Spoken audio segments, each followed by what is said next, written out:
Hello, my name is Alex, and today I'll be presenting the paper Soft Expectation and Deep Maximization for Training Image Feature Detection. Our paper introduces a novel method of training an image feature detector using deep learning for the purpose of better 3D reconstruction and pose estimation, among other things. Okay, but why? Why apply deep learning to key point detection? Current feature detectors are not adequate for the demands of augmented reality. We got far using various image properties and heuristics, but there are only a few robust assumptions we can make about an image, and not much progress has been made for almost 20 years. The great thing about deep learning is that we can control the properties of our detector by manipulating not only the loss function, but the source of ground truth.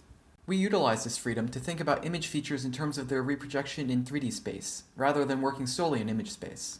Today, we present a novel method that allows us to train our detector by optimizing the repeatability of the features it detects in 3D space. For those familiar with Superpoint, it may be helpful to think of our method as an iterative, homographic adaptation extended to 3D space, but without magic point. However, I'll be explaining our method as an EM algorithm. Take note that, for training, our method requires a voxel map of the scene as well as known poses for images within the scene. Here's the overview of the method, over which we iterate 10 times. We start the expectation step by performing inference with our current detector to obtain repeatability estimates in image space. We project these estimates into 3D space and aggregate them to obtain the expected repeatability in 3D space.